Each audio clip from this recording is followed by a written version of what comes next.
Hello, friends. Welcome back to the Gentleman's Wrestling Podcast. A little bit of a surprise episode from me, your host, Jesse Collings. I just had some free time this afternoon. I guess it's this evening time because I'm recording this at a little bit before 7 p.m. on Friday, August 11th. Had some extra time and just had a few topics I wanted to discuss and didn't have a guest booked, but this is the part of the pro of being able to run your own podcast is that if I feel like talking about something, I can just hit record and I can start blabbing about it. And hopefully people are interested in listening to it. As I will preface all of my solo audio with this might be terrible, it might be awful audio. If it is, I apologize. But so far, people have responded kindly to the solo episodes, so I'm going to keep doing them when I feel like it. Yeah, and I started with a hello friends greeting.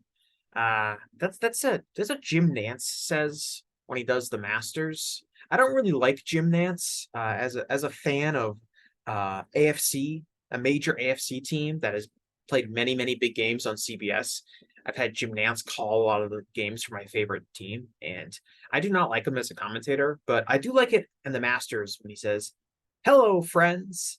Makes me feel warm, makes me feel safe. It's a nice way to greet your viewer because they're not just your viewer, they're your supporters.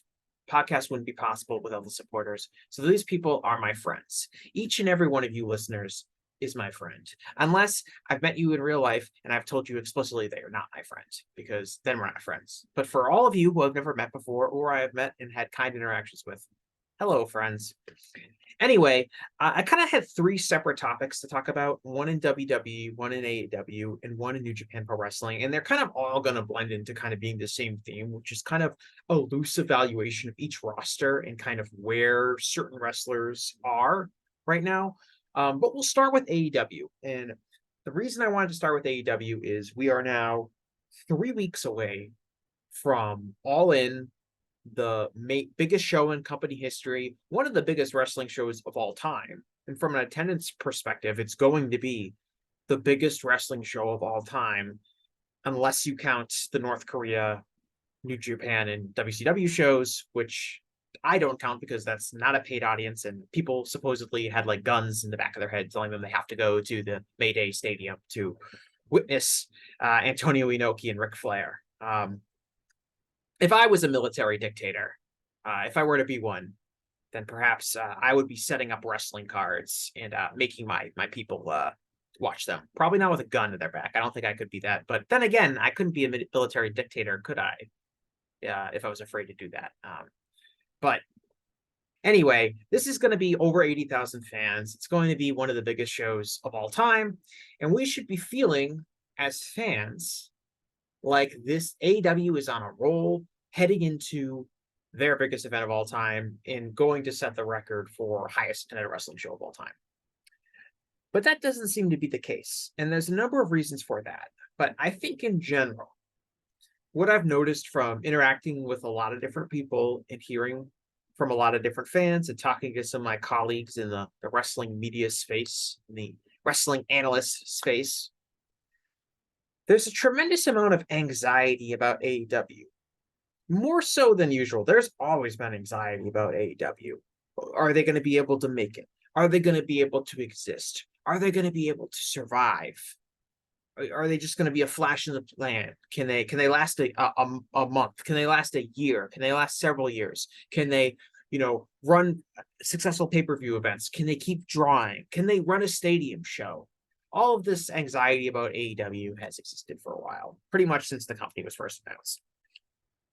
But the anxiety that I find today is not concerning business success, which seems to be where a lot of the anxiety comes from, which is that the company is going to fail financially and therefore go away.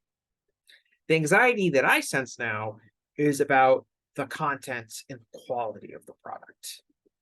And I think it's a very specific type of anxiety in relating to quality.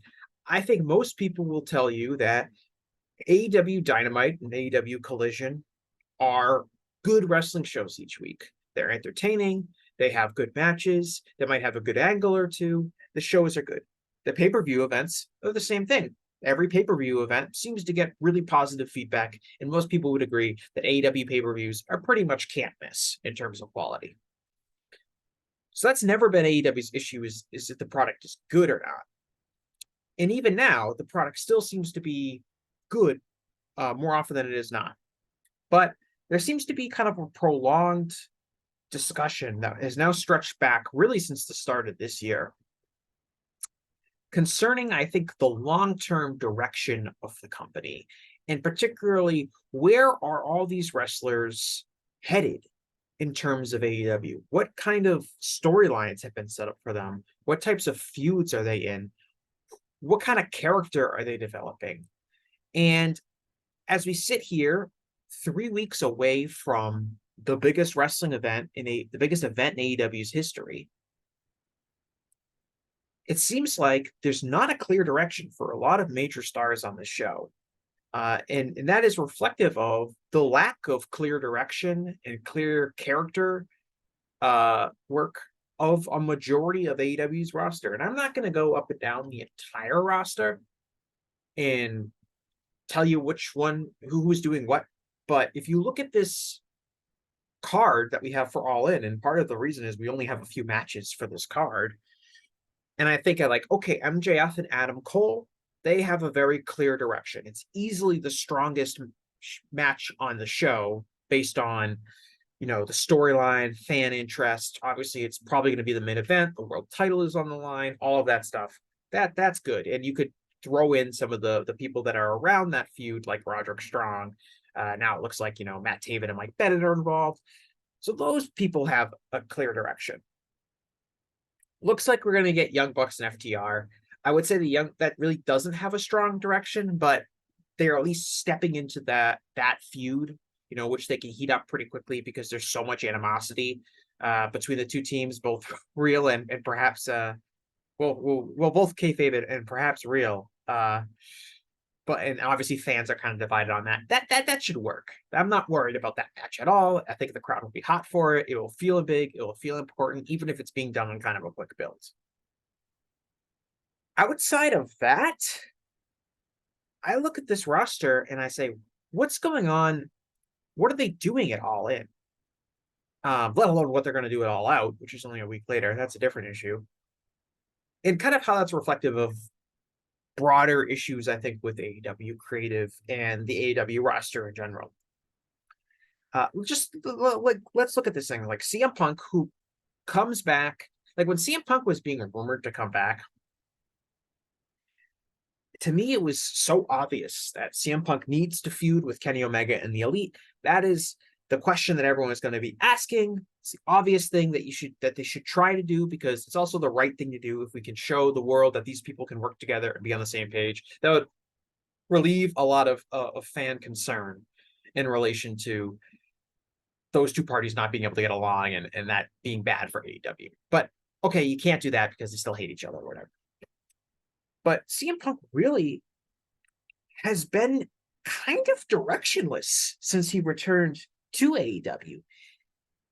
He's feuded with Ricky Starks. He's feuded with Jay White. He's feuded with Samoa Joe. He's teasing this feud with MJF over, how he never really lost the title and he's the real world champion. Obviously, that should be setting up MJF versus CM Punk, but it seems kind of weird that they haven't interacted at all. Maybe they're just waiting to finish this Adam Cole story with MJF. And this Adam Cole story with MJF, I don't think it's going to be ending at All In. I think it's just going to be beginning, because I think one of them is going to turn on the other, and that's going to lead to a big feud. So when is CM Punk going to get involved? I don't think he's going to be challenging MJF for the title at All Out in Chicago. It makes sense for him to do that in Chicago because it's his city, but that's only 1 week after All In, and you're going to do that match on a 6-day build? I really hope not. And so I don't know really where CM Punk fits into AEW. It looks like they're going to do CM Punk versus Samoa Joe at All In, which is kind of strange because they made a big deal about how they had this big rivalry in the Owen Hart tournament. And they did the match and CM Punk won and he finally beat Samoa Joe. And I was like, okay, that was a fine way to kind of reintroduce CM Punk to AEW, but seemed like they kind of pushed past that, and now they're going to have a major match uh, at this Wembley Stadium show. I mean, if you look at the card, that has a chance to be the second biggest match on the show, right behind the world title. And I just don't feel like they've had a personal huge feud. And if that was the case, CM Punk should have been feuding with Samoa Joe kind of this entire time. Like, CM Punk should have lost that match to Samoa Joe in the first round and then kind of be chasing him and hopefully settling the score at Wembley Stadium. Instead, CM Punk beat Samoa Joe. CM Punk spent like a month and a half feuding with Jay White and then Ricky Starks, and now he's back to wrestling Samoa Joe. I just don't find that to be really consistent at all. And I've liked Collision so far. I think it's a good show, just like Dynamite is a good show. Like the week-to-week quality of the shows, it's not an issue. But it's one of those things where you start being concerned about the directions of everyone on the roster, and is creative kind of losing focus. We talked about how Tony Khan had his first, what do you have? His first 4 champions for AEW all mapped out in his head. And, there was a lot of long-term booking and long stories taking place. And now it just kind of seems like they're winging it. And I think that's reflected in a lot of these wrestlers not having clear directions. And it's reflected in not having a card figured out for All Out, or for All In. For All In and for All Out. That's gonna drive me crazy. They're 1 week apart, and I keep calling All In All Out. But I'm sure I'm not the only person who's doing that. But not even just CM Punk. Ricky Starks. What's Ricky Starks doing? Okay, he did have this kind of micro feud with CM Punk that lasted a few weeks. That seems like it probably should continue based on the results of their match on Collision. But now CM Punk's back to working with Samoa Joe. What does that leave for Ricky Starks? Ricky Starks had to turn heel for this feud. I wouldn't have done that. I thought he was getting over organically as a babyface, and that is something you cannot take for granted in wrestling. But he had to turn heel because he's feuding with CM Punk. Is he still feuding with CM Punk? What the hell is going on there? And that's again, Ricky is someone who has come a long way in the past year. He's really gotten over. I think the fans are going to buy him as a main eventer. And they've bought him in the feud with Chris Jericho, the his brief challenge with MJF, and this feud with CM Punk. Now's not the time to be messing around with him. But he's another one where part of it is because of how weird CM Punk's return and how weird kind of the top feuds on Collision have kind of shifted around various people feuding with CM Punk, that it's kind of like a game of musical chairs, and the music stops and suddenly there's only one seat left and only one person can feud with CM Punk, and that leaves Ricky Starks, and that leaves the Bullet Club Gold kind of standing while the music stops. Jay White, I think, Bullet Club Gold, Juice Robinson, the Ass Boys, the Guns. I think they've done a really good job as performers. I think Jay White's come across really well since Collision started. I think that Juice Robinson has been great. I think the Guns are a good kind of understudy tag team that to kind of work underneath them. They can eat pins in multi-man matches and those kind of things.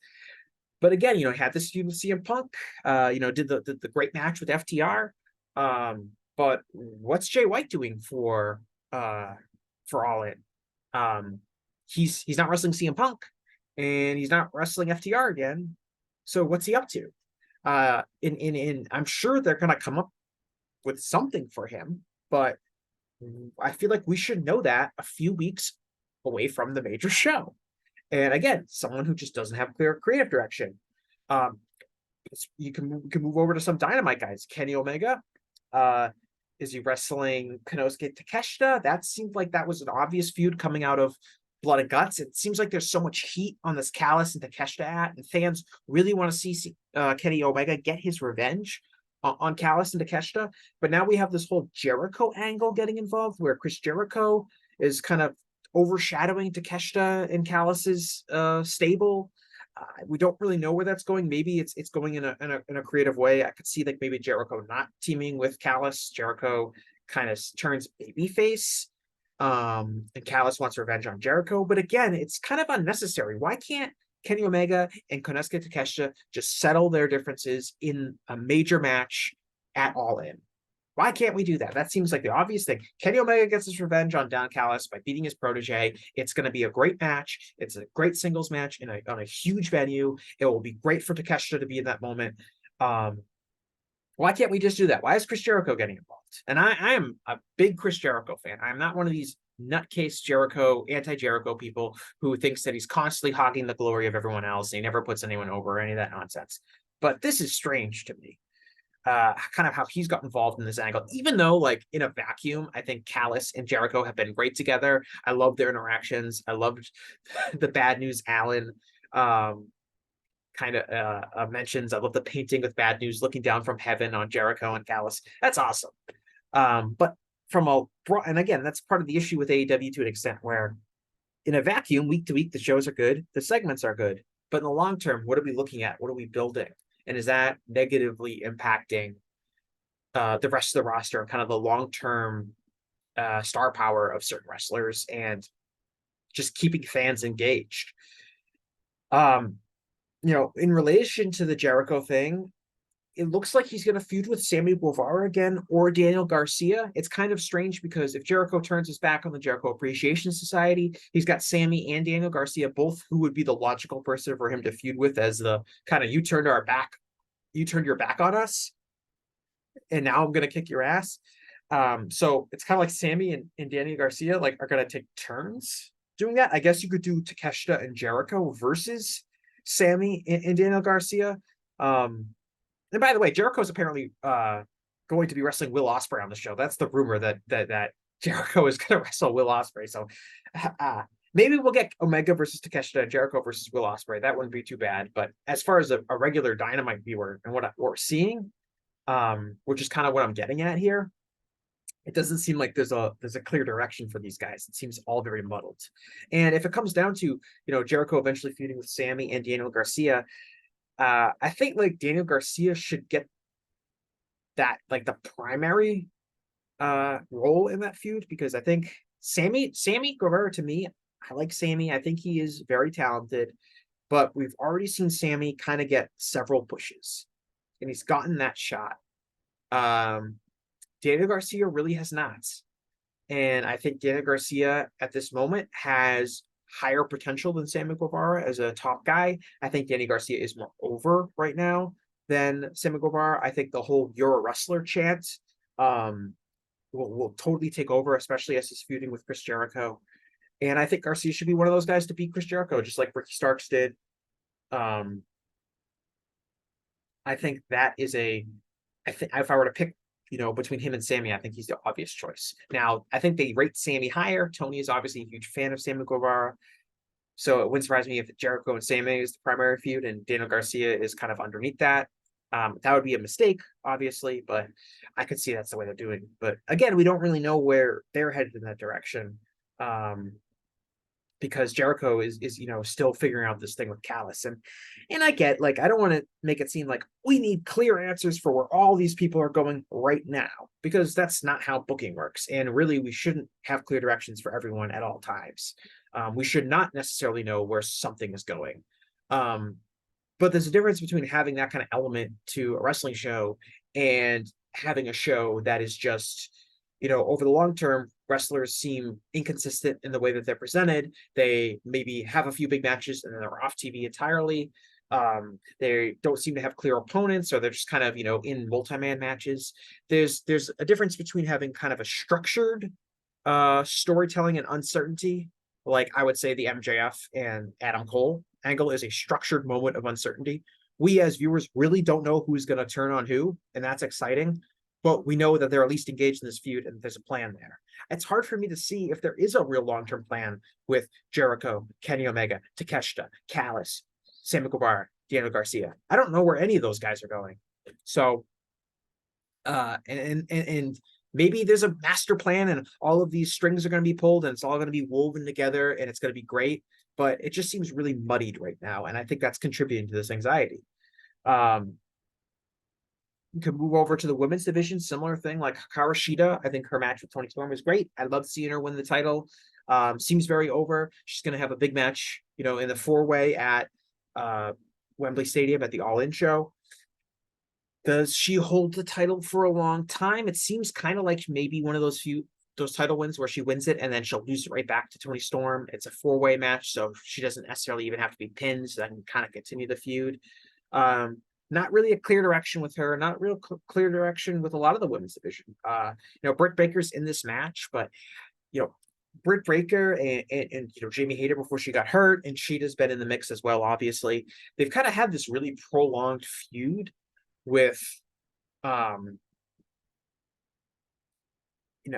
can't even remember their name right now. The Saraya and Ruby Soho and Toni Storm stable. But they've been in this feud for a really long time, and it kind of seems like they should have had a blow-off match by now, and it just kind of keeps going and going and going, and it seems like sometimes some people get added to it, and some people get detracted from it. I'd like to see a clear resolution to that. Maybe they need to have kind of a big blow-off match because it's been going on too long. And again, it seems kind of like one of those things where, yeah, they've been feuding with each other, but it seems to vary week to week on how hard they're feuding with one another. So that leads to like kind of a lack of consistency that I'm talking about. But yeah, I mean, and then this other thing in the women's division I want to point out, this is a separate issue, but this TBS title, I did not think that they needed a second women's title. I said at the time, I'd rather have them take time to develop meaningful feuds that don't necessarily have to involve a title than to just have a secondary title, which can be used as a crutch to have matches. And that TBS title is a crutch to have matches. There's almost no storyline ever associated with it. There's the matches just kind of seem to happen. Oh, Chris Statlander will be defending the TBS title against this person. There's very little storyline effort put into the TBS title. And the worst part about it is that it seems to be siloed off away from like the rest of the women's division. And the AEW women's division is not deep enough to have like two totally separate divisions of people going for a certain title. It's almost like there's a roster split where you have some of the women are in the AEW women's world title universe, and then other women are in the TBS title universe, and they're not stacked equally. A majority of the top performers are in the women's championship, and really the only person in the TBS championship orbit that I think is like worth a damn is Chris Statlander. So it's Chris Statlander defending her title against a lot of lower card performers, and the division's not deep enough. If you're going to make the TBS title a thing, and this is the same exact issue that the Jade Cargill title reign ran into, which was Jade never really had any quality opponents because she never wrestled anyone that would be considered like a major star in AEW's women's division. Like she wrestled Nyla Rose, she wrestled Taya, but you look at who are like the top 8 or 9 wrestlers, women wrestlers in AEW from both a star power and in-ring standpoint. You would say Toni Storm, Ruby Soho, Britt Baker, Jamie Hayter, Thunder Rosa when she was healthy, Statlander, who now has the title, Jade, who's missing, but would definitely be considered one of the top stars in that division. Hikaru Shida, the current champion, of course, Riho, former champion. Like, if you look at those names, almost all those women are in the women's title universe. And the TBS title is like this neglected title where you defend against preliminary wrestlers. And it's hurt Chris Statlander. I thought she came back and had a ton of momentum. And she won the title. Great. She beat Jade Cargill. Great. Really cool moment when she did that. Awesome moment. Crowd popped huge for it. Very memorable. But since then, what has she done? Nothing really of note. I know she's on Collision. But because she's really only, like I said, allowed to feud with lower card women's wrestlers, nothing she does is that interesting. And I really just think that I don't really know why they book like this, because the division's not deep enough to have like an A title and a B title and have that B title be interesting. Just not. So that's kind of a separate issue. But again, Statlander seems someone without a long, even despite the fact that Chris Statlander has a world title in AEW, she doesn't seem like someone that has a long-term storyline or plan. Hangman Page. He had that big feud. He's really only feuded with Jon Moxley this year. And those 2 matches that they had were fantastic. Well, they had 3 matches, I think.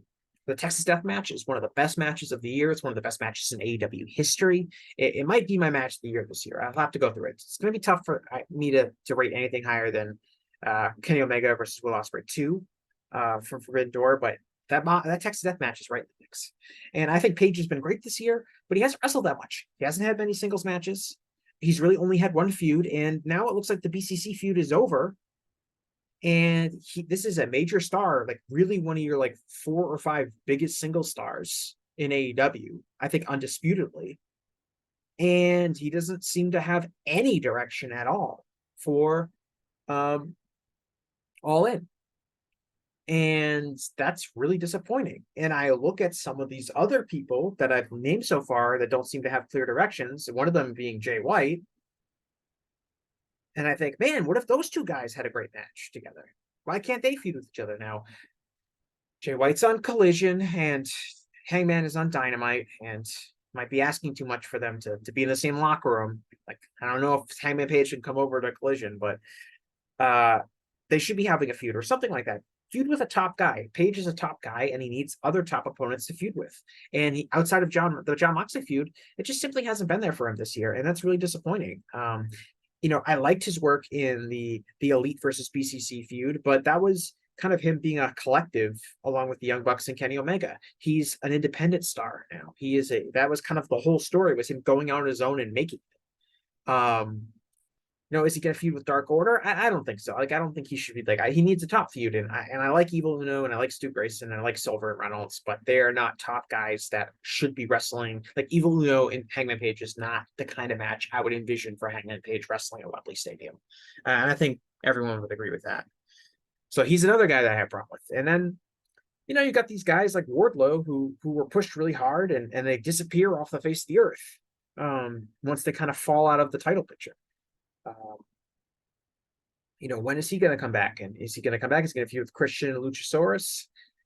I'm not sure. Just all of this seems like problems with the broader long-term booking plans of AEW. And that is where I think a lot of this anxiety is coming from. And I just kind of ran through a bunch of names on the roster, but you can see that there's just a lot of question marks, not in how talented these people are, and not in are these people over or not, but just kind of what they're doing. And I think the company needs to, and it's too late now because it's All In and All Out are right around the corner. But I almost just think you need to hit a big reset button and start over with new feuds for everyone in a lot of cases. Like, kind of like have that kind of typical or idealistic Raw after WrestleMania show where what's a better example is New Year's Dash, right? Wrestle Kingdom's over, and now here we're going to start teasing some new feuds for everyone. AEW just needs to have like one of those shows to, I think, kind of get everything back on track, come up with feuds for everyone, come up with angles, and then push them out in quick succession on a couple of weeks of television. It's too late for that. You can't do that and then expect to draw big, can't expect to draw big, but they're already sold 80,000 tickets, so that doesn't matter. But you can't expect to have a ton of fan interest in 2 or 3 week built feuds. So it's too late for that. But if I were to give some advice to Tony Khan, I would say after you get through All In, after you get through All Out, really look at the storyboard of what's going on here in AEW and get people back on track, because I don't think it's a case of people have stopped getting over. I don't think Hangman Page is less over. Okay. So all you have to do is just put him in something that the fans care about, and fans are going to respond. And that's true for a lot of these people on the roster. I feel like it's just been lacking lately. And I think fans can see that, and the more perceptive fans are starting to get very concerned. So that was my AEW rant. Let's switch gears. Let's go to WWE. And of course, I talked a lot about WWE last week on my episode, on the episode of the show with Josh Nason. We talked a lot about the bloodline and kind of the strides WWE has made in appealing to its current fan base, and obviously business being up and kind of the reasons for that. But I kind of want to just run through the SummerSlam show real quick. I'm not going to review each match because that was a week ago, so who cares? But I kind of want to run through just kind of the different participants on on each match and kind of look at where they're going in WWE, if that makes sense, and kind of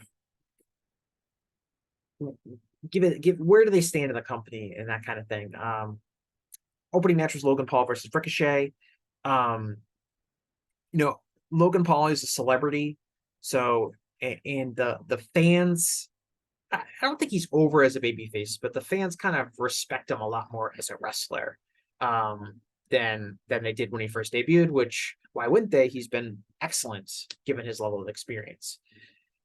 But what this match was really about to me was like Ricochet getting like a real opportunity in WWE, which he just hasn't gotten a lot of. They'll throw him into like a multi-man ladder match and they'll let him do some high spots.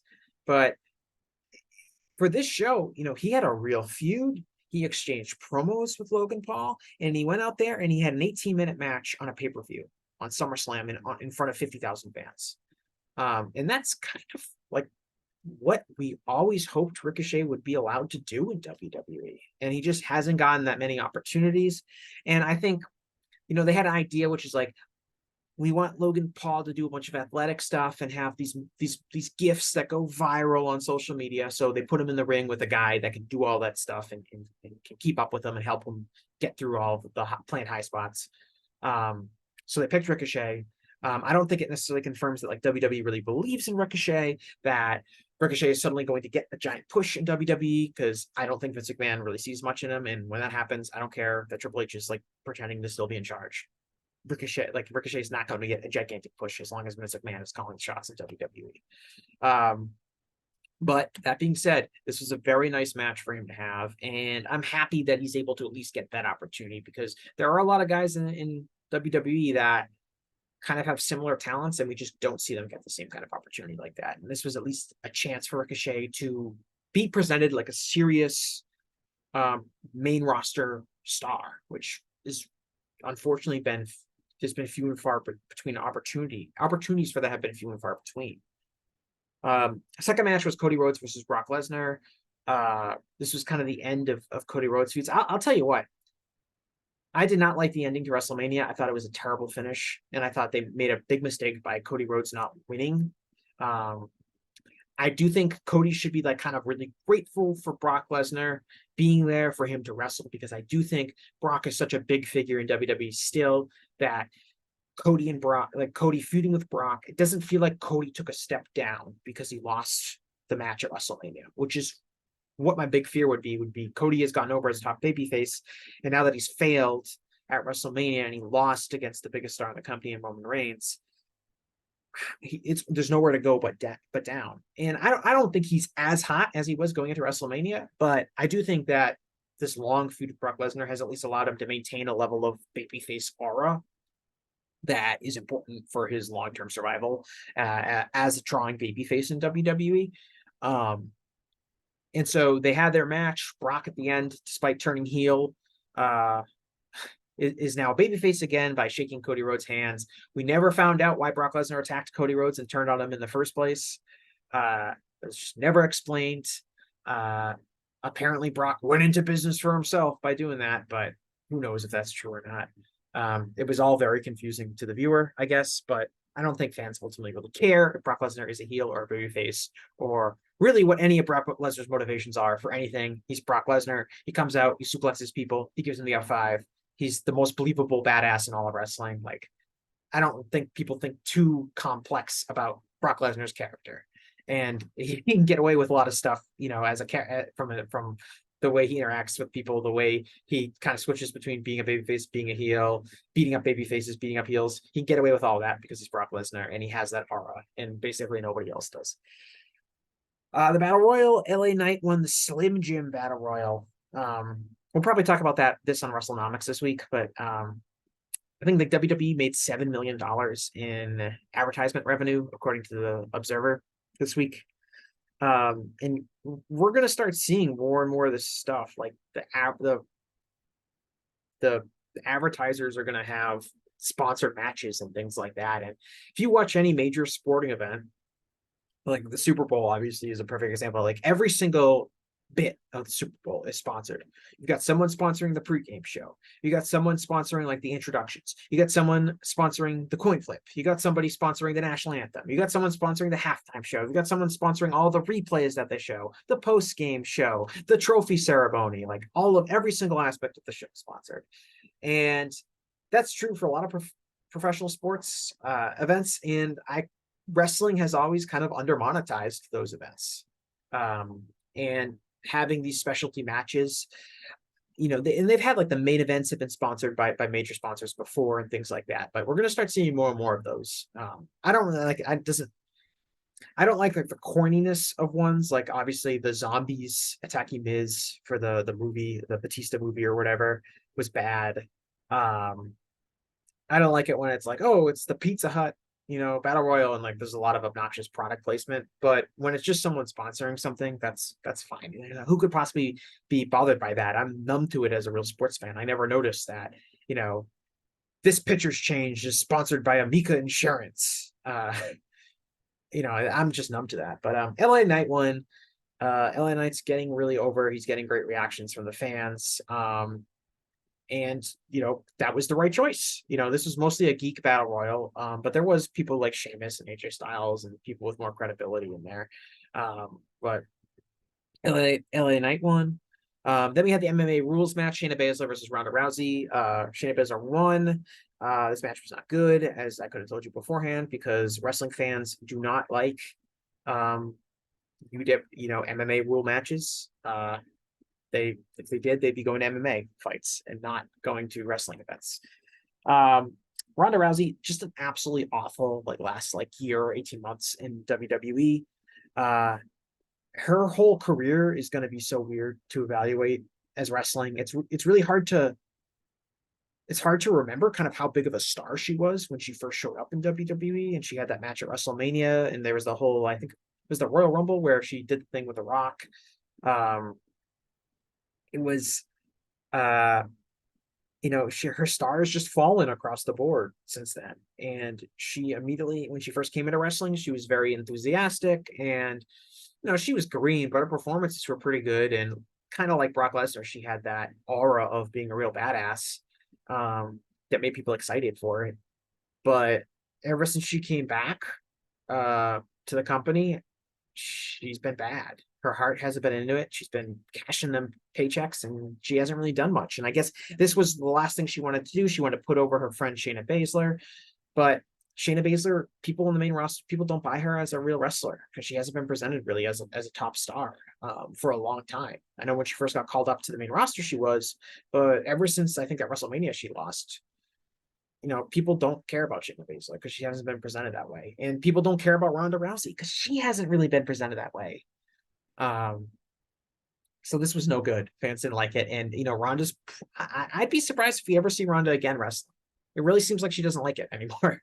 I don't know if she has time left on her dates or something like that. Maybe she'll rally and she'll want to do WrestleMania one year. But this might be the last Ronda Rousey wrestling match we ever see. And just kind of a strange legacy. Walter beat Drew McIntyre. I don't really have much to say other than Walter's the best wrestler in the company, and he is by a wide margin. And he should be, probably be pushed harder than he really is. He's doing well with the Intercontinental title. He's had these great matches on the shows. That's great for him. But we're talking about, not only is he a great wrestler, but I think he's getting over, and I think he comes across as a legit intimidating heel. And I think you could put him with a lot of different baby faces. He's going to get the best out of them. He's such a good worker. He's so smart. He's so practical in what he does. He's just a great professional wrestler. That's the only way to describe it, is that he is a great professional wrestler. And WWE does recognize that because he's been pushed and he's been protected. It's almost time for him to do something more. He's on SmackDown. I don't see him ever feuding with Roman Reigns, just because Reigns seems like he's off in his own universe right now. But he probably deserves more at this point, because that guy is so good, and he's gotten over, and he's been kind of patient in WWE. He deserves more than this, what he's getting right now, I think. Seth Rollins versus Finn Balor. Seth is still a very, very good in-ring wrestler. But he's such a geek. And he's so phenomenally uncool. And the fact that he's over makes me think wrestling is less cool. Like the fact that he can come out and he's got an arena full of dorks singing his name and laughing and cheering him as he cackles like a madman. He's so phenomenally uncool. And the fact that he is so popular right now with fans in the live arena makes me think, man, this is like the dorkiest thing in the world. And I hope no one comes in the room while I'm watching this man cackle and be popular. Now, as a wrestler, he's still so good in the ring. He's so athletic. He comes across like a really great athlete with excellent timing, and he can sell really well. I didn't think this match was like amazing, but he gets it done in the ring. It makes me forgive a lot of the stuff he does, but man, his personality is so toxic to me as a fan. It makes me, he at one point he was one of my favorite wrestlers, like when he was in Ring of Honor, and then when he was in, FCW and NXT, and then when he was in the Shield, he really was one of my favorite wrestlers. I just don't really know what happened to him from a personality perspective. I guess he's doing what he can to get over in WWE, which is fine. But I guess I'll talk about this now. It's really more pertinent to Dominic getting over, but Seth also makes sense in the sense of I have never felt less connected with WWE fans, and I have never felt like I have a worse understanding of what is going to be popular or get over with that fan base. And like I just described with Seth, I see Seth and I see a dork, and yet he's getting over. He's never really been more over than he has, where he's coming out wearing his goofy, obnoxious boots and wearing his crazy outfits and doing the weird dance. And to me, it's so uncool, but it's working and it's getting over with the fans. And that's kind of how I feel WWE at this point. Is the company is hot. The decisions they're making are working for their fan base, but I have never been less interested in watching the product. And I think it's impacting my ability to really analyze WWE's product in general, because I just simply do not know what that fan base wants. Because I see someone like Dominic Mysterio, and I see someone who is not talented. I see a bad wrestler, bad promo with no charisma. And the crowd likes to boo him. And it's kind of like this ironic, oh yeah, we love to hate him. But he's over, and he's done really well going to NXT and having matches on NXT that have popped ratings. And I'm like, is this the future of WWE, where this person who has no talent is ironically over by the fans and it moves business? And if that happens, what is the future of wrestling like? Is it going to be where you can be really bad in the ring and you can have no real charisma, but if Kevin Dunn presses a boo button for a few months, people will start reacting to it and getting over in the arenas, and then eventually be popping ratings? It's not at all what I want in professional wrestling. And it's hard for me to kind of guess what's going to get over in WWE, because what gets over just seems to be almost random. I simply do not understand it anymore. And it's totally disillusioned me from watching the product on a regular basis. And it's made kind of discussing the product kind of frustrating, because a lot of people in this space will just default to, well, it's making money, so it's doing really well, so of course it's good. And that's true if you want to analyze the business side of things. And on WrestleNomics, we do that every week. And I'll never say that what WWE has done is a bad business strategy, because it's clearly not. But most people are not business analysts. Most people don't really care about the business side of wrestling. They care about whether they like something, whether it's entertaining to them. And in this space, Gentleman's Wrestling Podcast, that's what I want to talk about. And when I think about WWE, I just think all this shit fucking sucks. And I've been down on WWE for a long time, and I've slowly been kind of watching less and less of the product. And when I was watching SummerSlam, it was a moderately reviewed show in terms of people seem to generally think it was pretty okay. We'll get to the main event.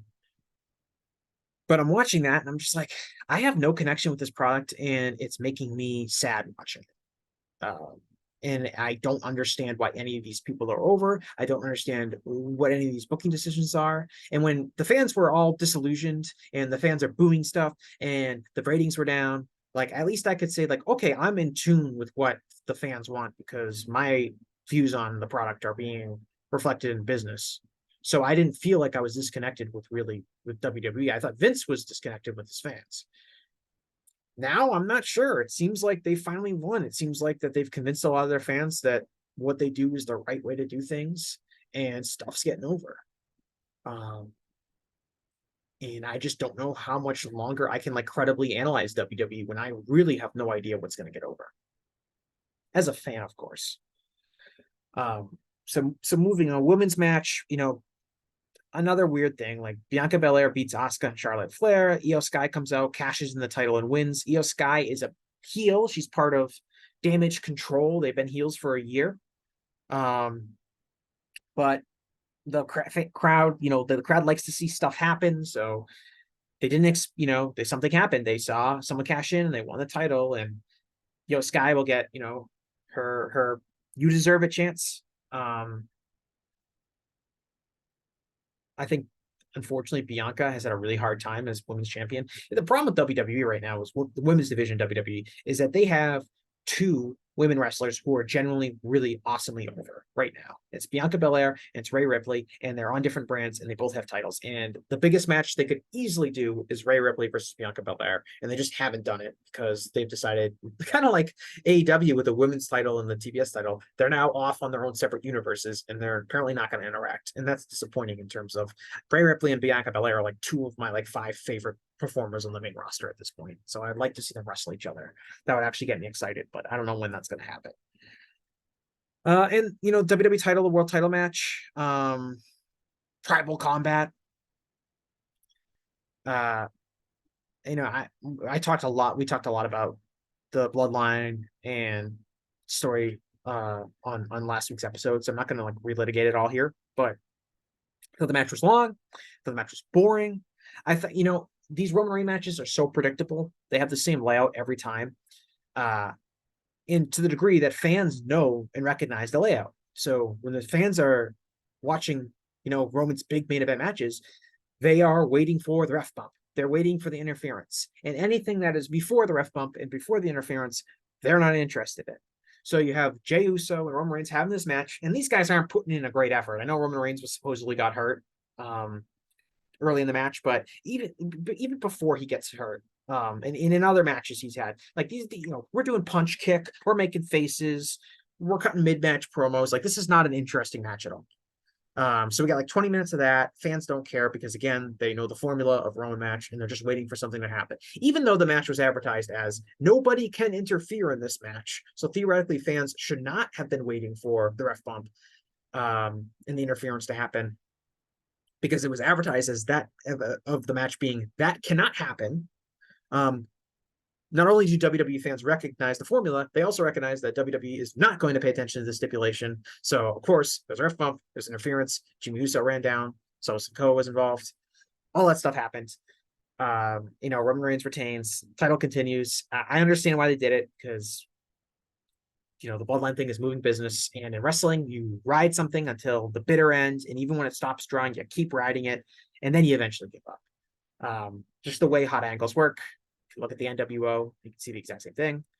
WWE ran like the evil the Vince McMahon figure or the authority or the evil matchmaker or the heel Raw general manager or whatever angle. They did that angle for 20 straight years because it worked for Steve Austin and Vince McMahon, and they continue to do it forever. And that's what you do in wrestling. You find something that's hot and then you do it forever. And the bloodline angle is hot, so it's probably going to be done forever, which means Roman Reigns is probably going to be champion forever. Not for me. I don't like it, as I've made clear, but it's obviously something that a lot of WWE fans like. So if you do like it, you're probably going to enjoy the next, 6 months to a year. But if you're like me and you're totally disillusioned with it, I don't know why you would watch SmackDown, because it seems to be the same thing over and over again with this feud. Anyway, that's me bitterly complaining about WWE and SummerSlam. I'm going to move on. I'm going to talk about the G1. So the G1, we're obviously not done with the G1. We just wrapped up the quarterfinals yesterday. Again, I don't know when people are going to listen to this, but again, I'm recording this on Friday, August 11th. So we're getting the semifinals soon, and then of course the final in the next few days. So maybe it's over by now by the time you listen to this. I don't really have much to say about like the semifinals in general, in the sense of it's Evil Okada and it's Naito and Ospreay. And I think it's probably gonna be Okada Naito in the final, I would think. Maybe Okada Ospreay. I don't think Evil gets to the final, or maybe he does. Who cares? I think Naito's probably winning this. But I don't really care who wins the G1. I was talking about this with someone the other day, where it's like the G1 to me is all about like the quality of matches and kind of the broader stories that each wrestler is kind of telling as they go through. And I'm going to go through a lot of the names in the G1 and kind of give a perspective on how I feel about what they did in the G1 and where their stock is moving forward. I don't really care who wins. Like I like who, and the winner main events Wrestle Kingdom. Like I don't really care. Like it's probably going to be Okada. The main event of Wrestle Kingdom it's going to be what I know about the main event of Wrestle Kingdom pretty much every year is that it's going to be Kazuchika Okada versus some other top star, and the match is going to be really good. And that's enough for me to get vested as a fan. I don't need anything more than that. So I don't really care who wins the G1. If they were really going the route of making a top star, like let's say Yota Tsuji was in the semifinal, I would be much more invested in it, because I think if you were to win the G1, that would really be saying something, as we really believe in this guy as our next top guy. With the remaining four guys, I mean, it's three guys. It's all former IWGP World Champions. Three guys that have basically headlined the Dome before. When they do it again, I'm sure the match will be great. I'll be excited for it. I don't need to be sold on that, but I don't really care about who's going to win the G1, being honest. But what I want to do is kind of just run through the names in each block, kind of give my thoughts on what they did in the G1. I haven't seen the entire tournament, but I've seen, I would say 80 to 85% of the matches. There are a few I skipped, like I didn't watch a single Toru Yano match, so I kind of have nothing to say about him. I'm sure people will be very sad that I will not be giving a long Toru Yano review of his G1 performance. But just to run through, I'm going to try to do this really fast because of the 10 million people that were in the G1 this year. Sonata, was undefeated in his block, 14 points most of the entire tournament.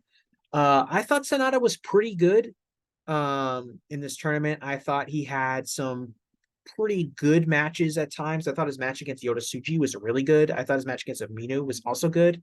I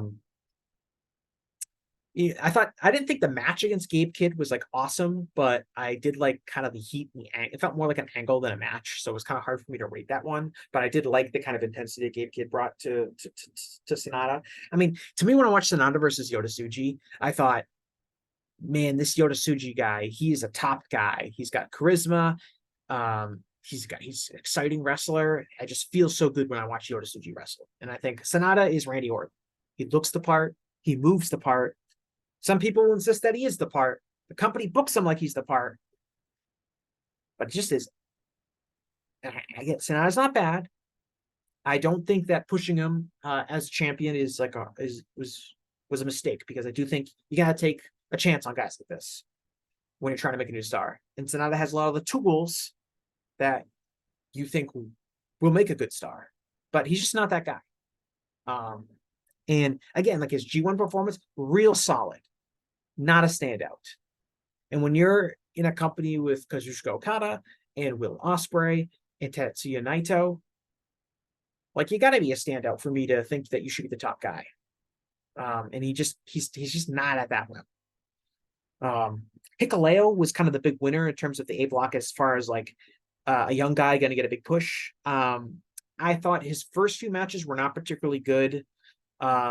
He had a match against Chase Owens, which was just really boring, and it went 11 minutes, which was about 10 minutes too long. But throughout, as he got further in the tournament, I liked his match against Aminu, I liked his match against Tsuji, and I liked his match against Kiyomiya too. and his match against Naito in the quarterfinal, which he finally lost. But I thought, Hikuleo is not an amazing wrestler to me, but I think he held up his end of the bargain. New Japan said, we're going to push you in this tournament. We're going to have you come out of A block, and we're going to put you in the quarterfinal. And I thought he had good enough matches where he can credibly be in the tournament for the next 10 years as the monster wrestler who can beat any top star at any time, really the bad luck Fale role. And I think he's way better than like the last several years of Fale. And I think he's probably better than like peak Fale, whenever you think that it was. I mean, he moves a lot better than Fale. He's much taller than Fale. They probably weigh about the same. He's much more athletic than Fale. I think, he went out there with Naito. He had a pretty damn good match. And he went out there with Tsuji and Umino and Kiyomiya, younger athletes, and they had a damn good match. Is he going to be able to have a great match with Chase Owens? Probably not, but that's not important.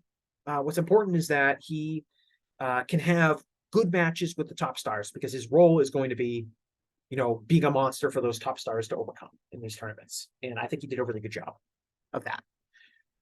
Yota Tsuji, I already kind of talked about him with Sonata, but out of the new Three Musketeers, I think Tsuji is easily the best wrestler. I think when I see him, I think, man, this guy I can see being on the same level as Okada or Naito or Tanahashi or Ospreay or Kenny Omega or Nakamura or these other, top stars in New Japan over the last 10 years. He's got a really exciting wrestling style. He does some power moves. He does some athletic moves. He comes across like an explosive athlete, which I love. He's got a great expressive face, and he makes great facials during the match. He's not overacting like Roman Reigns, but he comes across as very emotional and emotive when he wrestles, which is really good. He's got like a really big wide mouth and these like big teeth that I think help. He could be intimidating. He's got like this, he opens his mouth and he can be, depending on his face, he can look intimidating. He can look excited. He can look scared. He kind of has just a really expressive face. That's what I've noticed with him recently.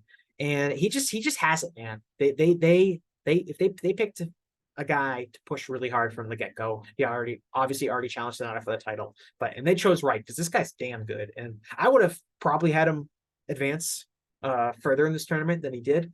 I understand why they went with Hikuleo. I don't think it's like the worst booking idea in the world, and I understand the parity between Narita, Umino, and Tsuji. But man, that guy was real good. He's my big winner of this tournament, as far as like people who showed out and did well. Moving on in the A block, again, more young guys. Ren Narita. Narita, I think, is firmly, ranked third in the new Three Musketeers. I don't think Ren Narita is bad. I think he's a pretty good wrestler, but he has a major problem.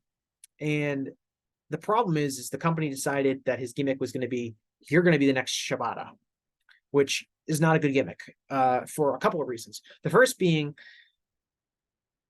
Shibata's gimmick was, he was this no-nonsense, ultra-serious wrestler. And he comes out in the black tights and the black boots like a young boy almost, because he doesn't care what his, outfit looks like. He doesn't care what his gear looks like. He just wants to go out there and kick your head off. And, Shibata had a lot more size than Narita. He came across as, more credible, more intimidating. Narita going from, young lion wearing the black boots and black trunks to Shibata clone wearing the black boots and black trunks kind of makes it feel like he never graduated from being a young lion. And now he's cosplaying as this more popular wrestler. And I just don't think that's going to work for him, because he's got to find his own niche. He's not nearly as big as Shibata. He looks kind of small out there in the G1, to me at least. I mean, obviously he's wrestling like Hikuleo, but, look at this. I think you compare him to Umino, even, Yota Tsuji, Sonata, Kiyomiya, Gabe Kidd. Like, he just looks small. And he doesn't have the credibility to be like have the badass aura that Shibata had. And so I think he's struggling to kind of stand out from that. I really just want him to get new gear and maybe a slight change in gimmick. I still think he's a good wrestler.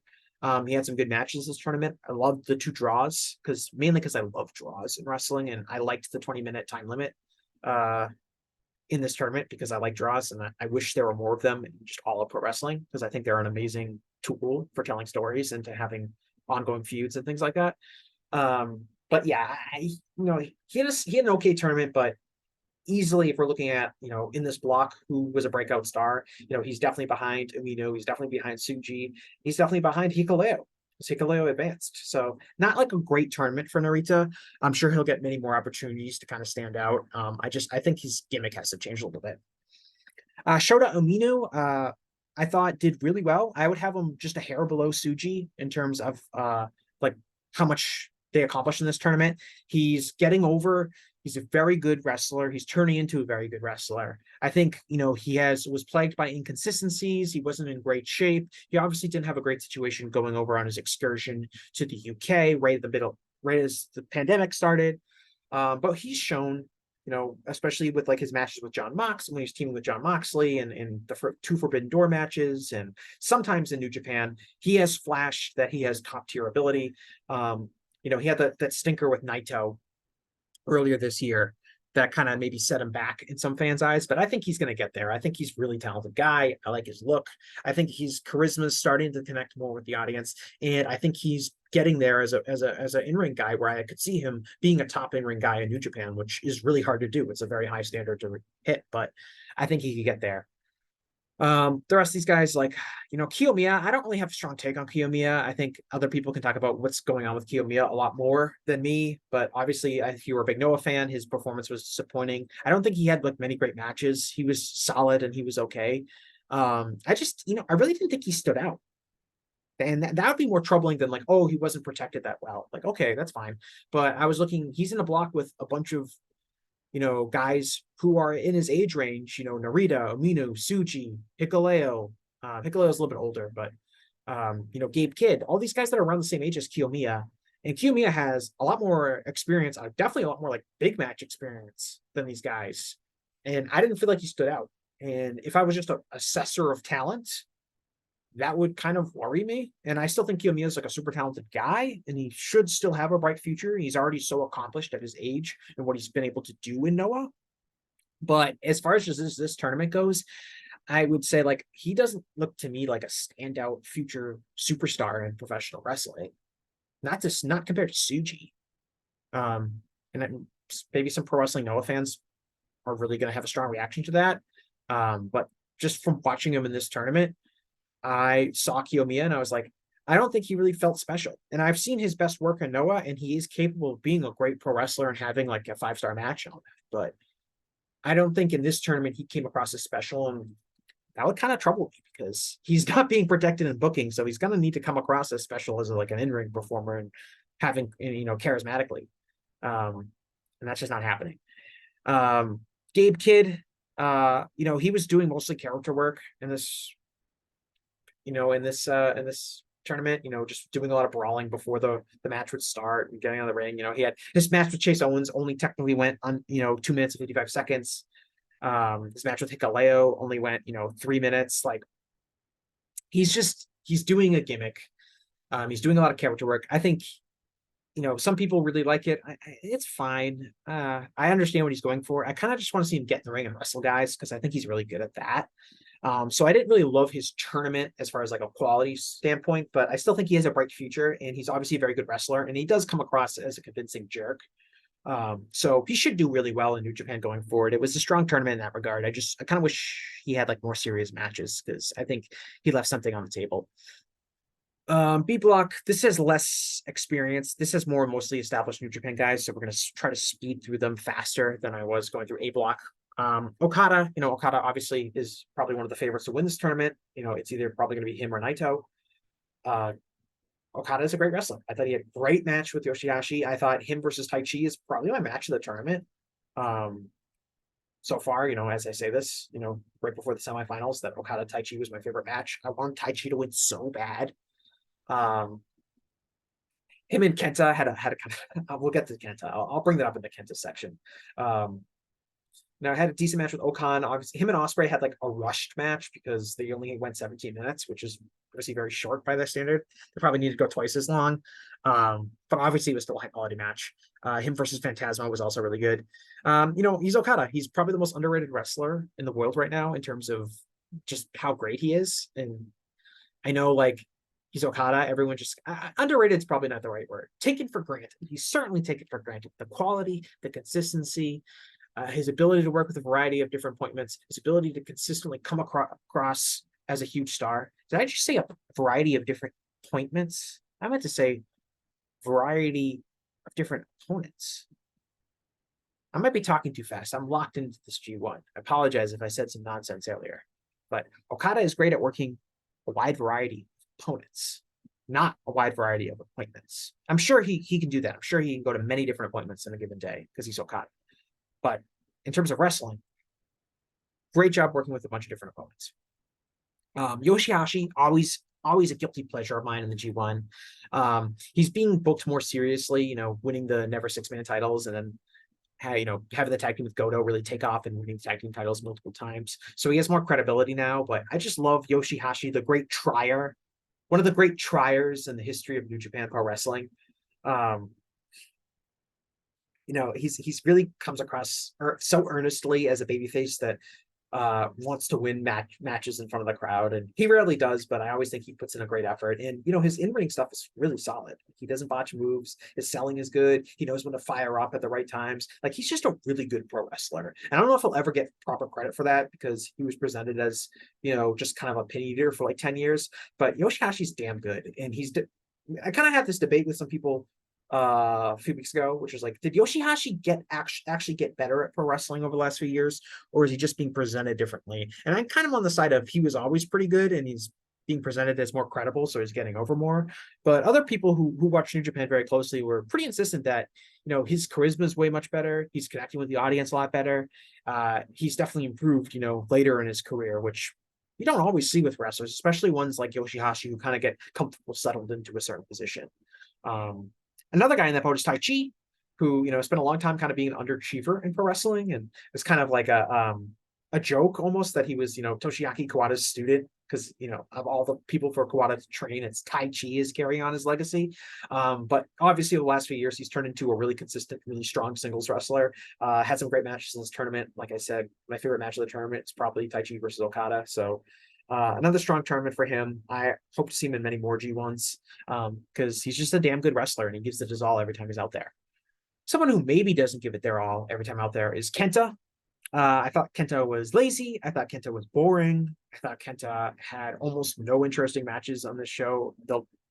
In this tournament, the most interesting one I think was probably against Will Ospreay. And that's just like, Ospreay getting the boost out of somebody. His match with Okada went 19 minutes, and like 18 minutes of that match are absolutely boring, awful dreck. And then they have a closing stretch that's like an amazing closing stretch. And it made me kind of mad that they had that in them, but they insisted on boring me for 18 minutes before going to this fiery, thrilling conclusion. I would have liked to have seen that urgency a little bit earlier in the match. But a weak tournament for Kenta. Honestly, Kenta's one of those guys who, if I never saw wrestle ever again, I'd be okay with it. I try not to mean like super disrespectful to him, but he's just not an interesting or compelling wrestler at this point in his career. Sorry. Okan. Okan is in trouble. And I say that because you look at this A block and you look at young guys who are getting pushes in this company, specifically, Suji, Shota Umino, and Ren Narita, but also guys like Gabe Kidd, David Finlay, El Phantasmo, and Okan is like in the same age range as them. And Okan was kind of presented as being a guy that could probably get pushed like that. And he seems like he's getting passed by his contemporaries. I don't know what to make of him. I loved him as a young boy.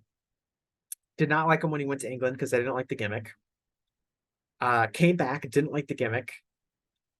Started to get over again. Started having really good matches. I was back on the Okan bandwagon. And over the past year or so, I've kind of fallen off because I don't think he's being protected the same way.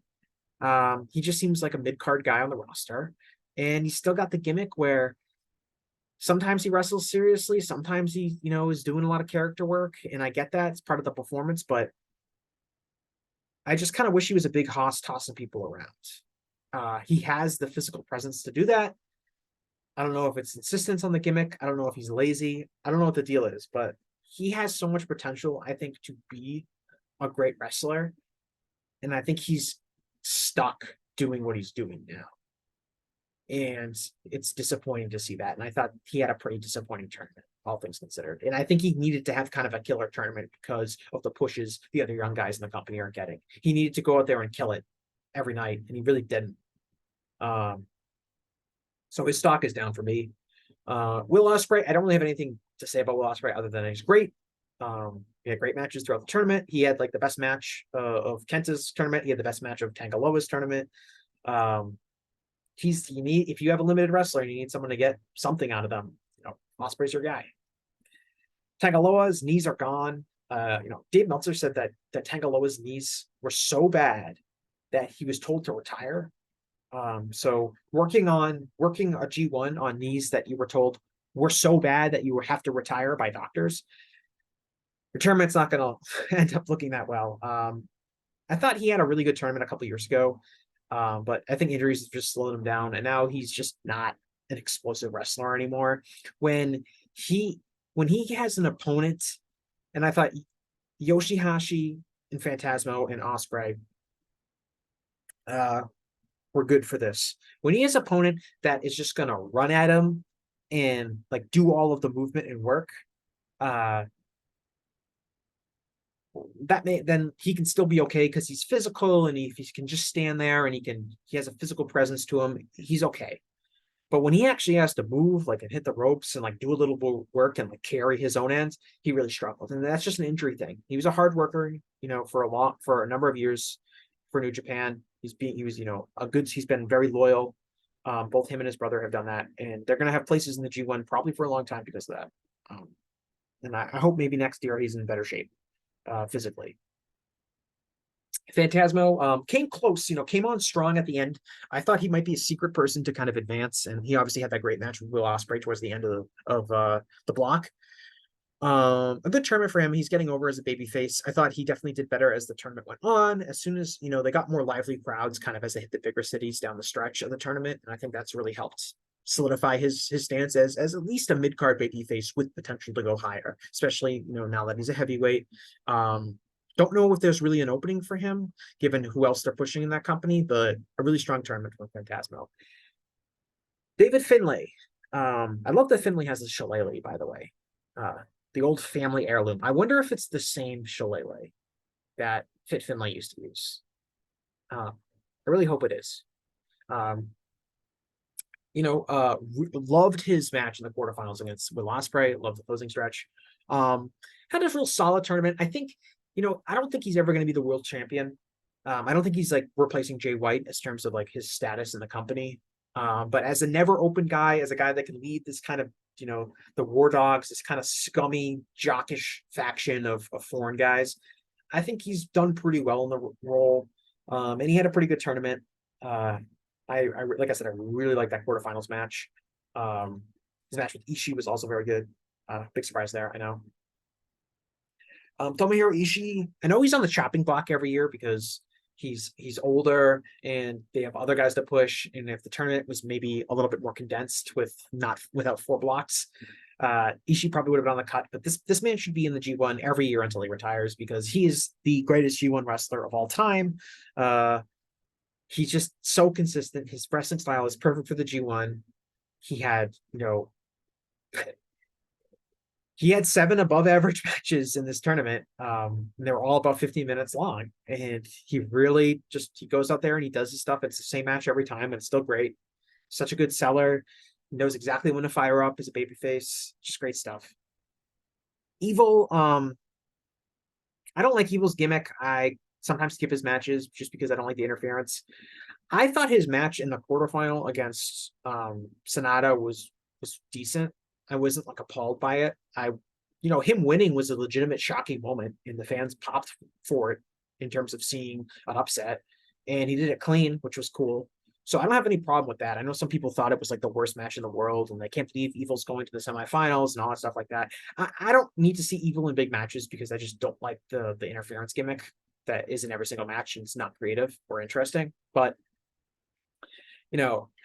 I didn't think he needs to win occasionally to remain his status in the company as a threat. And so he's going to have to, he's occasionally going to get some big wins. And, if you don't like him, you're just gonna have to suck it up, or you can stop watching New Japan. Either one.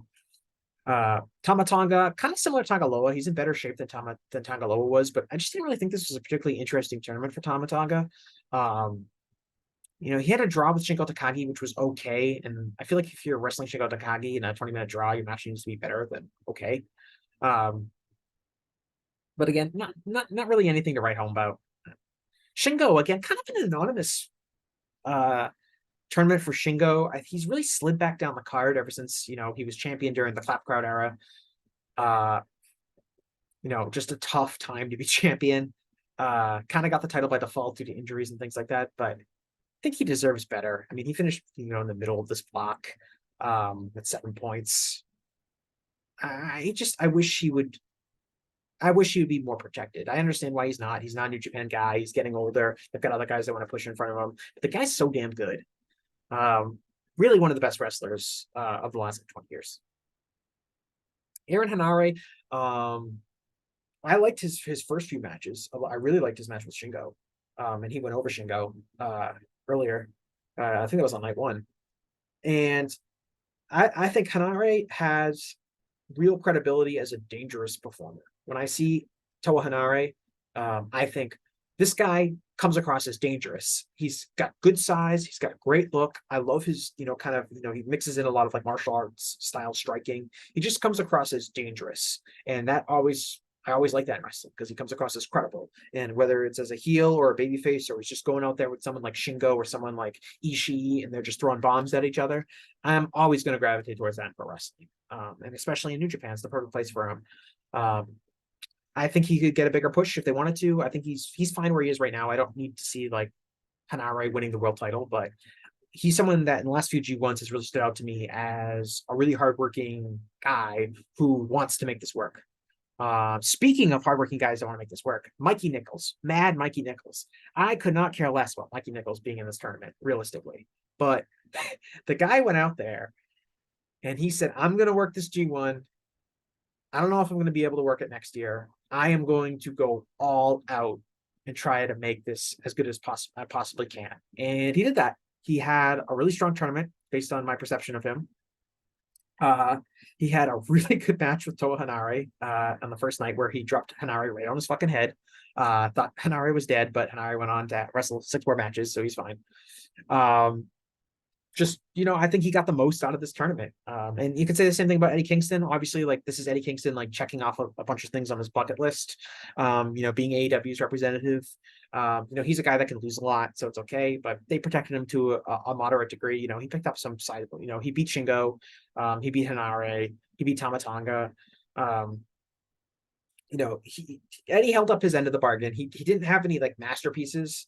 But he also didn't have like some terrible matches, which he can sometimes lay an egg. Eddie, and it's wrong opponent, wrong chemistry. But I didn't really like his match against Evil, but that's more like an Evil problem than Eddie problem. But I thought everything else was good. And this was a good block for Eddie to have good matches in because he was wrestling guys that kind of wrestled to his style. Mikey Nichols, Shingo, Ishii, Finlay, Henare. I mean, these are just dudes that are going to come out and they're going to clobber each other in the face. And that's in a lot of ways the spirit of the G1. So Eddie was a good pick, and I'm happy to see him, succeeding so well because he deserves it. The D block, Tanahashi. Somebody, Todd Martin, said today. I heard him say today that New Japan Pro Wrestling is like WCW in that they never try to make new stars, just all the old guys getting pushed. And that's obviously an absurd thing to say. And I just think, has this man not watched Hiroshi Tanahashi? The man is getting beat like a taiko drum for the last like 2 years. All this guy does is lose. They protected him a little bit. He picked up 3 wins in this tournament, but he lost to Alex Coughlin. He lost to Jeff Cobb. He lost to Zack Sabre Jr. He lost to Naito. So they're trying, they're using his star power to let other people win. Like Alex Coughlin beating Hiroshi Tanahashi was not something I necessarily expected to see, but this is Tanahashi's status. He's the legend that can lose. And he's always going to maintain his aura. He's just physically shot. It's sad to see. I will say his match with Naito was really good. I thought the finish was awesome. I thought Tanahashi looked despite the fact that it was his last match in the G1, and you just expect him to be ground into a fine powder by that point, I thought he took a lot of risks. He jumped off the top. Him and Sting are like the two wrestlers that when they wrestle, like they come with this added element of drama because I'm afraid that they're going to get like seriously injured or they're just going to like turn into dust at some point because of the way they physically, Sting because he's just so old and Tanahashi because of the way he moves. But goddamn it, if he didn't hit Ace's high to the floor on Naito and he didn't go for the high fly flow and eat the knees and just he had a great performance and he might be shot. He's no longer the steady, consistent performer, but he's still got a few nights of magic per year left in him. And I hope he can continue to do that, for as long as he continues to wrestle. Naito started off slow. I was starting to think, and part of this is because Tanahashi, is getting up there in years and is so slow. Goto, who is right underneath Naito with a block, Goto, suffered an injury and wasn't nearly as good as he normally is in the G1. And then with Naito getting off to a slow start in terms of quality, I was like, is Naito in the same kind of class of Goto and Tanahashi? And, you can look at Kenta or even someone like Shinsuke Nakamura as kind of his contemporaries, major wrestlers in Japan. It's like, are these guys, is Naito part of this group where he's, too injured and he's just past his prime? And I think most people would consider that physically he is past his prime, but he did, I think, rally into pretty good form by the end of the tournament. He's obviously still going. He's probably gonna have a killer match with Ospreay. He had a really good match with Tanahashi to kind of wrap up the block for him. I thought he did really well. He's gonna go to Wrestle Kingdom. He's gonna do the roll call finally at Wrestle Kingdom. Maybe he's still a big star. And he's still got enough in him where I think you can still put him in that position and he's still going to achieve. Goto, as I mentioned, Goto suffered an injury, so this was not the usual great Goto that we saw. I do think that, he suffered an injury, I think on the first night he hurt his rib, and that impacted kind of the rest of his tournament. I do think by the end, like his match with Zack Sabre Jr. was pretty damn good, so he kind of rallied back. But the G1 did not stand for Goto this year. The G and G1 did not stand for Goto this year, unfortunately. Just he got injured. That's all I can say is that he's still wrestling at a high level. As most of that's doing tag work with Yoshihashi, but he's still having really good matches, and I expect to see him again next year in the G1. Zack Sabre Jr. Obviously, good push here. He made the quarterfinals as he came out of this block. Zack is a great tournament wrestler, and what I like about Zack so much is that he gets his submissions over and he gets all his roll-ups over. So his matches have this just extra added element of drama to them where you never know when they're going to actually end. And that's cool because these matches have these elements of drama that no other match has. And especially in like a tournament where he's kind of established himself as this really good tournament wrestler that can kind of beat anyone in any tournament, won the New Japan Cup before, things like that really help establish him as this credible challenger. And so when he's out there and he's wrestling a guy like Naito, he's wrestling a guy like Tanahashi, and he's wrestling Goto, and he can do all these kind of cool roll-ups and things like that, and the crowd's really into them, he does really well. So another strong performance by Zack. Zack, talk about this more like around Hall of Fame season. I know he's not on the Hall of Fame ballots, but if Zack Sabre Jr. was on the Hall of Fame ballot, I would consider voting for him because I think he is the best wrestler I've ever seen at this specific style that he does. And he's been great for like 10 years. And if we're going by like number of 4-star matches that I've seen, Zack is up there with pretty much anybody. The guy is so consistent and so good and has been for a really long time. Never hear any buzz about him being a Hall of Famer, but I feel like if I were to talk to people like, do you think Zack Sabre Jr. is a Hall of Famer? And they were to really think about it, people that have watched his career will say yes. Because he's just such an outstanding wrestler. Toru Yano, I did not watch any of his matches, so I can't comment on him. Jeff Cobb, kind of like his buddy Okan. Cobb's 40, so he's not nearly as young as Okan, and I don't think they have as much invested in the idea. He's not a New Japan produced product, so I don't think they have as much invested in him. But Cobb's also kind of a guy where he's been booked strong in these tournaments before. He's a big monster guy, so he's kind of like Hikuleo in the sense that he has credibility where he can beat kind of anybody at any time. But I don't think he had a particularly notable tournament. I don't think he had any like amazing matches. Solid stuff, but nothing to write home about. The same can be said for Alex Coughlin. I don't out of the War Dogs that were in this tournament, Finlay, Kidd, and Coughlin. Coughlin had the weakest tournament. Part of that might be just because he didn't this D block necessarily didn't have a ton of great opponents for him.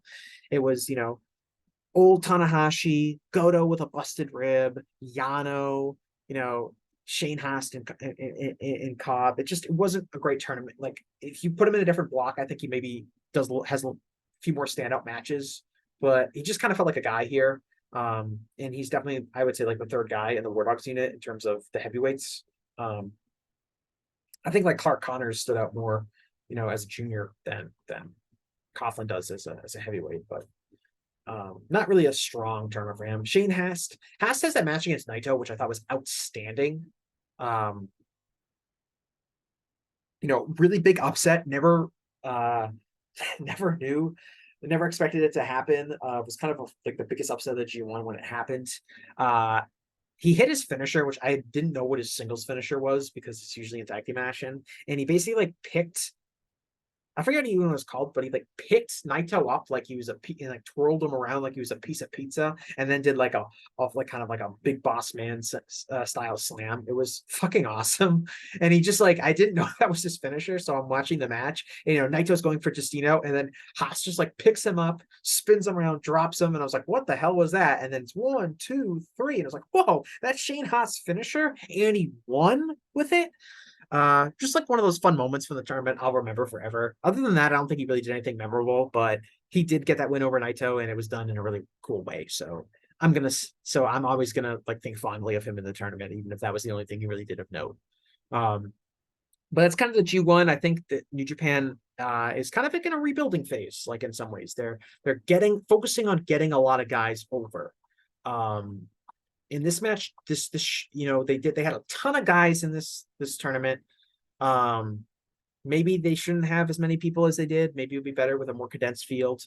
But I had fun watching it. Like I said, I watched pretty much all of it. And I do think that they have a lot of young wrestlers going in interesting directions.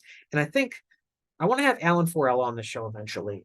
We've been talking about it for kind of a while, but the big trend I see in Peru, kind of across the board, look at what they're doing in All Japan, look at what Dragon Gate is doing, you look at what Stardom is doing.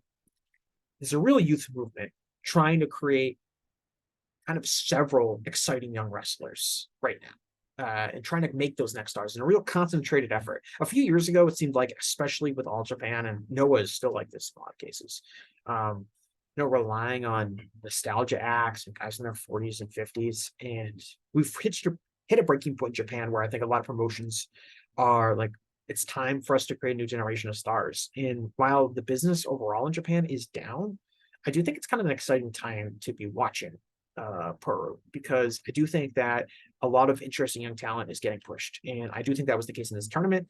Even if some people, you look at the people who made the finals, the knockout stage of the tournament, it's pretty much all established names, with the exception of David Finlay and Hikuleo. But if you watch this tournament like I did, you'll notice that like there's a lot of cool and interesting stuff that's happening kind of up and down the card. And I think it was a fun and entertaining tournament even before we get to the finals, which are going to be this weekend. But that's it. Wow, this went longer than I thought it was going to, but hopefully it comes across well. I'm definitely going to upload it tonight, and we'll see it. Most people probably won't listen to this until Saturday or Sunday, maybe some Monday listening. If you're later, it's not really, I don't think it's really that time sensitive, but thanks so much for everyone who's listened, and I will see you again in a while.